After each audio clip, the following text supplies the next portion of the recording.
이거 진짜 신기한 게요. 아이폰 홈 버튼 언제 사라진지 아세요? 처음부터 없었던 게 아니었거든요. 2007년 스티브 잡스가 혁명이라고 소개했던 첫 아이폰은 홈 버튼이 있었어요. 그리고 그 버튼은 아이폰의 상징처럼 쭉 이어져 왔죠. 아이폰 5초부터는 지문 인식까지 되는 터치 아이디가 그 버튼 안에 들어갔고요. 그럼 대체 언제, 왜 홈 버튼이 사라졌을까요? 저도 처음 알았을 때 놀랐어요. 와우, 진짜네? 하면서요. 정답은 바로 아이폰 X부터입니다. 이때부터 아이폰 디자인에 큰 변화가 생겼죠. 거의 베젤 없는 전면 화면으로 바뀌면서 홈 버튼이 사라진 거예요. 대신 페이스 아이디, 안면 인식이 생기고 제스처 기능이 훨씬 중요해졌죠. 생각해보면 당연한데요. 화면을 최대한 넓게 쓰려고 한 거죠. 더 몰입감 있는 경험을 제공하기 위한 애플의 선택이었던 거예요. 최근 아이폰 17과 아이폰 에어까지 쭉 이 디자인을 유지하고 있어요. 홈 버튼 없는 아이폰이 이젠 너무나 익숙하죠? 전 세계 30억 대 넘게 팔린 아이폰의 진화 정말 대단하지 않나요? 다음에 아이폰 볼 때 아 물결표 저거 홈 버튼 없지 하면서 아는 척 한번 해보세요. 그리고 최초 아이폰이 멀티터치 기술을 처음 썼다는 것도 진짜 신기해요. 방수 기능이나 더 큰 화면도 다 이렇게 진화해 온 거고요. 매일 쓰는 아이폰 알면 알수록 더 재밌는 것 같아요. 여러분 혹시 이런 생각 해보신 적 있으세요? 왜 아무것도 없는 게 아니라 뭔가가 있는 걸까요? 이게 바로 철학자들이 형이상하게 근본 질문이라고 부른대요. 아니 생각해보면 너무 당연한데 왜 이걸 고민했을까요? 17세기 철학자 라이프 니츠도 이 질문에 매달렸다고 해요. 그는 충분 이유의 원리라는 걸 내세웠죠. 모든 것에는 존재의 이유가 있다는 거죠. 하지만 오스트리아 철학자 비트겐슈타인은 달랐어요. 그는 존재는 그저 사실일 뿐이라고 말했대요. 이유를 찾으려 하는 것 자체가 의미 없다는 식이죠. 와, 생각의 스케일이 다르지 않나요? 독일 철학자 하이데거도 이 질문을 엄청 중요하게 봤어요. 그는 이 질문을 통해 인간 존재의 의미를 탐구했죠. 물리학자들도 이 질문에 관심을 가졌다고 해요. 빅뱅 이론 같은 게 결국 무언가의 시작을 설명하려는 시도니까요. 우주가 무에서부터 팽창했다는 게 진짜 신기하죠? 결국 이 질문은 정답이 없어서 더 매력적인 것 같아요. 그냥 존재하는 것 자체가 경이롭다는 생각을 하게 되죠. 오늘 밤에는 하늘을 보면서 이 질문을 다시 떠올려 보세요. 세상이 더 특별하게 느껴질 거예요. 피자 박스 안에 있는 이 작은 플라스틱 테이블 혹시 눈여겨본 적 있으세요? 이거 진짜 신기한 게요. 그냥 장식이 아니더라고요. 저도 처음 알았을 때 대박 하고 놀랐어요. 대부분의 사람들은 이 피자 세이버를 그냥 버리죠. 그런데 이 작은 친구 사실 엄청 중요한 역할을 한답니다. 생각해보면 당연한데요. 뜨거운 피자 박스는 쉽게 찌그러질 수 있잖아요. 이때 피자 세이버가 박스 상단이 피자에 닿는 걸 막아주는 거예요. 덕분에 피자가 눌리지 않고 온전한 상태로 배달되는 거죠. 또 다른 이유도 있어요. 배달 중에 피자 토핑이 움직이지 않게 고정해줘요. 치즈가 한쪽으로 쏠리거나 엉망이 되는 걸 방지하는 거죠. 그리고 이건 저도 몰랐던 건데 피자 세이버가 피자 조각을 쉽게 떼어낼 때도 도움이 된대요. 손으로 직접 만지지 않고도 깔끔하게 나눌 수 있게 해주는 거예요. 이 작은 플라스틱 하나가 이렇게 많은 기능을 하다니 정말 놀랍지 않나요? 이게 처음 발명된 건 1980년대 후반이래요. 그전에는 피자 박스가 피자에 붙어서 난리도 아니었겠죠? 지금은 전 세계 모든 피자집에서 거의 필수품이 되었어요. 그러니까 다음번에 피자 먹을 때 이 작은 친구에게 감사함을 느껴보세요. 별거 아닌 것 같지만 우리의 피자 경험을 책임지고 있었던 거죠. 세상엔 이렇게 사소하지만 중요한 발명품들이 참 많은 것 같아요. 또 어떤 사소한 발견이 있을지 다음에 또 알려드릴게요. 여러분, 아랍어 알파벳이 오른쪽에서 왼쪽으로 쓰인다는 거 아셨어요? 이거 진짜 신기한 게요. 우리가 쓰는 라틴 알파벳이랑 완전히 반대잖아요. 도대체 왜 이런 방향으로 쓰기 시작했을까요? 저도 처음 알았을 때 너무 궁금했거든요. 혹시 고대 서기의 특이한 습관 때문일까요? 아니면 어떤 문화적 이유가 있는 걸까요? 생각해보면 당연한데요. 우리가 모르는 진짜 이유가 숨어 있을 것 같지 않아요? 놀랍게도 아랍어는 28개의 글자로 이루어져 있다고 해요. 게다가 대부분의 글자가 글자 위치에 따라 모양이 조금씩 바뀐대요. 우리 알파벳에는 대문자, 소문자가 있는데 아랍어에는 그런 구분이 없어요.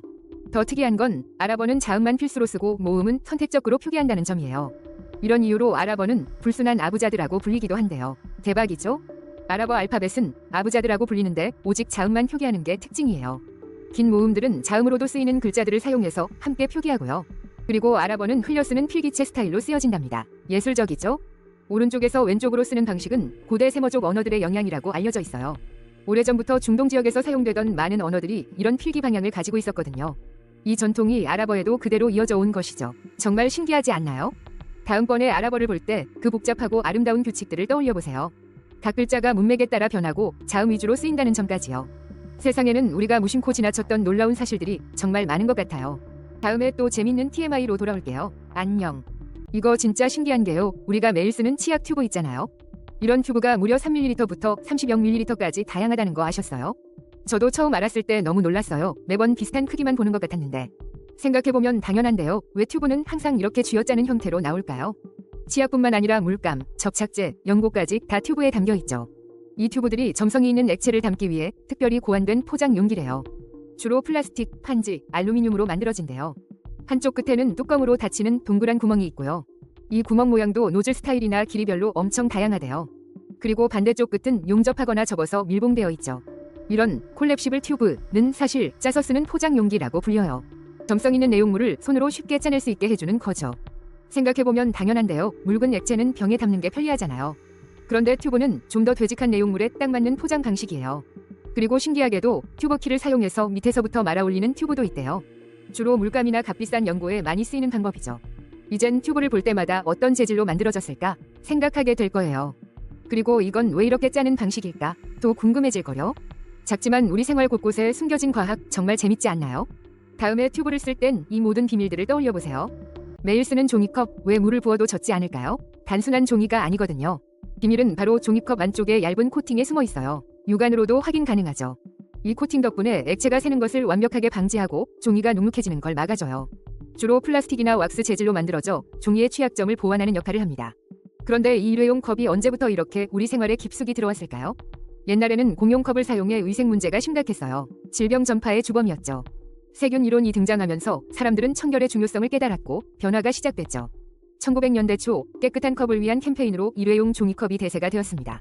코로나 팬데믹처럼 위생이 강조될 때마다 일회용품의 가치는 더욱 부각됩니다. 종이컵은 단순히 편의성뿐 아니라 공중보건에 기여하는 중요한 역할을 해왔던 거죠. 하지만 이 편리함 뒤에는 환경 문제가 도사리고 있습니다. 바로 폐기물 처리죠. 플라스틱 코팅 때문에 종이컵은 일반 종이와 함께 재활용하기가 매우 어렵습니다. 수많은 종이컵이 매립되거나 소각되어 환경에 부담을 주고 있는 실정입니다. 이에 대한 대안으로 재활용 종이나 퇴비화 가능한 친환경 소재 컵들이 개발되고 있어요. 더 나아가 아예 플라스틱 재질로 종이컵 형태를 만들기도 합니다. 놀랍지 않나요? 우리가 매일 사용하는 이 작은 컵 하나에도 위생과 환경에 대한 복잡한 이야기가 담겨 있어요. 다음번에 종이컵을 들 때 단순히 편리함 너머의 숨겨진 역사를 떠올려보세요. 작은 물건 하나에도 이렇게 많은 기술과 사회적 배경이 깃들어 있다는 사실이 정말 흥미롭죠. 이제 종이컵이 그저 평범한 일회용품으로 보이지 않을 거예요. 새롭게 느껴질 겁니다.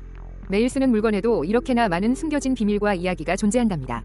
여러분, 혹시 키보드에 넘락 키가 왜 있는지 궁금해 본 적 있으세요? 이거 진짜 신기한 게요. 이 키가 옛날 키보드의 비밀을 품고 있더라고요. 넘락은 사실 캡스락처럼 잠금키 중 하나예요. 이 키를 누르면 키보드 오른쪽 숫자 패드의 기능이 바뀌죠. LED 불빛으로 켜졌는지 꺼졌는지 보여주는 것도 익숙하시죠? 그런데 왜 숫자 패드에 이런 키가 필요했을까요? 바로 옛날 IBM PC 키보드에는 방향키가 따로 없었기 때문이에요. 비용 절감 때문에 숫자키와 방향키 기능을 하나로 합쳤던 거죠. 넘락으로 숫자 입력과 방향 이동을 번갈아 선택했던 거예요. 생각해보면 당연한데요. 저도 처음 알았을 때 진짜 놀랐어요. 일부 노트북에서는 넘락 이 메인 키보드의 일부를 숫자 패드로 바꾸기도 해요. 그래서 노트북 키보드 배열이 좀 이상해 보이기도 하죠. 어떤 노트북은 아예 넘락 키가 없고 다른 키 조합으로 이 기능을 대체해요. 그럼 애플 키보드는 어떨까요? 애플은 좀 달라요. 애플 키보드는 애초에 방향키와 숫자 패드를 합친 적이 없거든요. 그래서 애플 키보드에는 넘락 키가 아예 없거나 있어도 기능이 없어요. 대신 클리어 키가 있는 경우가 많은데 모든 애플 키보드에 있는 건 아니랍니다. 다음번에 키보드를 볼 때 넘락 키를 한번 자세히 살펴보세요. 일상 속 작은 디테일에도 이런 재미있는 역사가 숨어있다니 신기하죠? 이런 TMI 덕분에 우리가 더 스마트해지는 기분이에요. 여러분, 이거 진짜 신기한 게요. 우리가 채소라고 생각했던 고추가 사실은 과일이래요.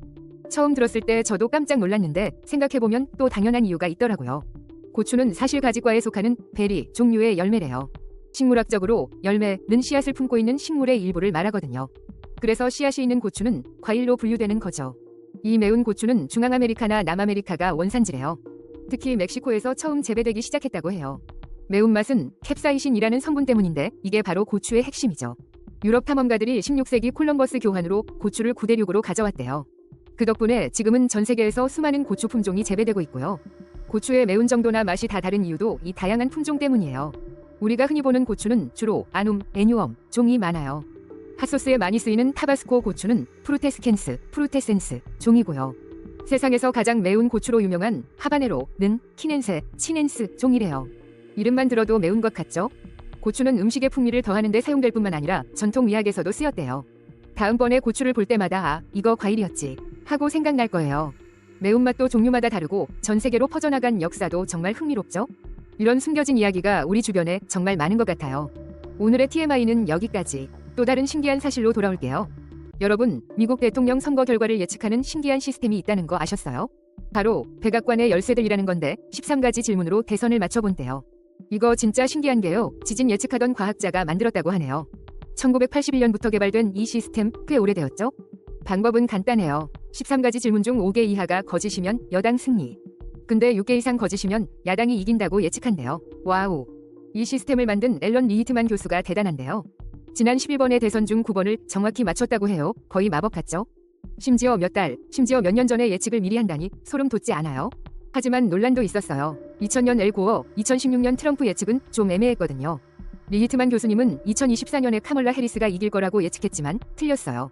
어떻게 이런 예측이 가능할까 궁금했는데 국민들이 정부를 어떻게 평가하는지가 핵심이래요. 경제 상황, 사회 불안, 현직 대통령의 카리스마 같은 것들이 질문에 포함된대요. 결국 대통령은 나라가 얼마나 잘 돌아가는지에 따라 뽑힌다는 거죠. 이 열쇠들의 질문 하나하나가 진짜 중요한 요소들이겠네요. 그래서 백악관의 열쇠들은 단순한 예측이 아니라 미국 정치의 흐름을 보여주는 도구인 것 같아요. 저도 처음 알았을 때 놀랐어요. 생각해보면 당연한데요. 다음 미국 대선 때 13가지 열쇠를 한번 직접 적용해보는 건 어때요? 여러분도 미래의 대선 결과를 예측할 수 있을지도 몰라요. 정말 신기한 TMI였죠? 다음에도 재미있는 이야기 들고 올게요. 여러분, 혹시 우리가 매일 입는 옷이 얼마나 오래 가는지 아세요? 저도 처음 알았을 때 정말 놀랐는데요. 면 티셔츠 같은 평범한 옷이 20년 이상 간대요. 정말 신기하죠? 저도 몇 년만 입으면 낡는 줄 알았거든요. 섬유라는 단어, 사실 엄청나게 넓은 개념이더라고요. 원래는 직물만 뜻했는데 지금은 실, 섬유, 천 다 포함이에요. 짜는 방법도 직조만 있는 게 아니라 뜨개질, 부직포 등 엄청 다양해요. 그래서 일상복부터 방탄조끼, 우주복, 심지어 의사가운까지 다 섬유로 만들죠. 섬유는 크게 두 가지로 나뉘는데 바로 소비자 섬유랑 산업용 섬유예요. 소비자 섬유는 옷이나 가구처럼 우리가 직접 쓰는 것들. 이건 예쁘고 편안한 게 제일 중요하죠. 산업용 섬유는 이름처럼 기능이 우선이에요. 지오텍스타일, 의료용 섬유 같은 것들이 여기에 속해요. 아까 말한 20년 내구성은 바로 이 섬유의 내구성 덕분이었어요. 섬유, 실, 직물, 가공, 마감까지 모든 단계가 최종 제품에 영향을 줘요. 그래서 용도에 맞춰서 재료들이 다르게 선택되는 거죠. 같은 섬유라도 어떻게 만들고 어떻게 관리하느냐에 따라 수명이 달라진다는 것. 생각해보면 당연한데 이걸 놓치고 있었네요. 다음번에 옷 살 때 이 옷은 얼마나 오래 갈까 한번 생각해보세요. 소재 하나하나가 얼마나 중요한지 다시 한번 깨닫게 될 거예요. 우리 옷에 숨겨진 비밀 정말 흥미롭지 않나요?